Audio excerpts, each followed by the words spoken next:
കർണാടക ഹാസനിൽ കൃഷിയിടത്തിൽ അടിമവേല. ഒരു മലയാളിയടക്കം 18 തൊഴിലാളികളെ കർണാടക പോലീസ് രക്ഷപ്പെടുത്തി. പുത്തികെ സ്വദേശി ഉദയനെയാണ് കർണാടക പോലീസും റവന്യൂ വിഭാഗവും ചേർന്ന് രക്ഷപ്പെടുത്തിയത്.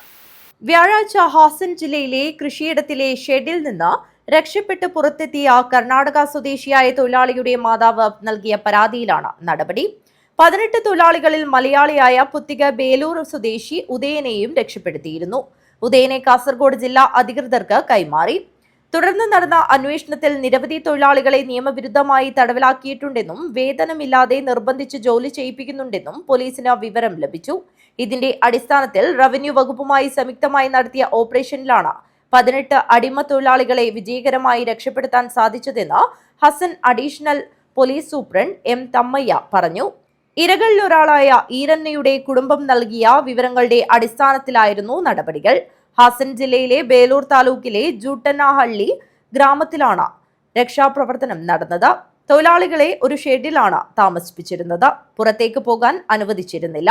രാവിലെ മുതൽ വൈകുന്നേരം വരെ ഒരു ഇഞ്ചിപ്പാടത്ത് ജോലി ചെയ്യാൻ ഇവരെ നിർബന്ധിക്കുമായിരുന്നു. കൂടാതെ കാവലിന് ആളുകളെ നിർത്തിയായിരുന്നു അടിമവേല. നമ്മളെ ജോലി എടുക്കുന്നത് ചെക്കനഹള്ളി. അവിടെ നിങ്ങളെ ജോലി സ്ഥലത്ത് ഈ താമസിക്കുന്ന സ്ഥലത്തും ജോലി സ്ഥലം അടുത്ത് തന്നെയാണ്? അപ്പൊ അവരെങ്ങനെ കൊണ്ടുപോകും? വണ്ടി പിക്കപ്പ് ജോലി കഴിഞ്ഞ് തിരിച്ചു മുറിയിൽ വൈകുന്നേരം ആകുമ്പോ അത് കൂട്ടി രാവിലെ 6 മണിക്ക് പോയി രാവിലെ വന്ന് പിക്കപ്പിൽ ഈ പിക്കപ്പിൽ കൊണ്ടുപോകുമ്പോൾ നിങ്ങൾ രക്ഷപ്പെടാൻ ശ്രമിക്കുക, അങ്ങനെ ഒന്നും ചെയ്തില്ല? ആൾക്കാരും ഒരു യാത്രയുണ്ട്, അപ്പൊ ആ സമയത്ത് നിർത്താൻ രക്ഷപ്പെടാനുള്ള സംവിധാനം ഉണ്ടായിരുന്നില്ലേ? അങ്ങനെ ഒന്നുമില്ല. പണിന്റെ അടുത്ത് പോയി പണിന്റെ അടുത്ത് പിന്നെ തല്ലു, പണി ജോലി ചെയ്തില്ലെങ്കിൽ അവൻ തല്ലു. രക്ഷപ്പെടാൻ ശ്രമിച്ചാലും തല്ലു. അതായത് നിങ്ങൾ പണി ചെയ്ത് നോക്കാൻ ആളുണ്ട്, അവര് ഫാമിലി അടക്കമുണ്ട്. ഫാമിലി അടക്കമില്ലെങ്കിൽ 3 പേര്, ഒരു പാർട്ട്ണർ, അളിയനും പിന്നെ അളിയനും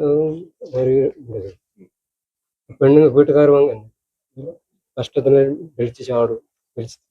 കഷ്ടം ശരിക്കും തരില്ല, അടിക്കോ? ഭക്ഷണം തരില്ല. തൊഴിലുടമയുടെ നടപടി മനുഷ്യാവകാശങ്ങളുടെയും ബോണ്ടഡ് ലേബർ സിസ്റ്റം നിയമത്തിന്റെയും വ്യക്തമായ ലംഘനമായതിനാലാണ് നടപടി ശക്തമാക്കിയത്. News bureau, Kasaragod.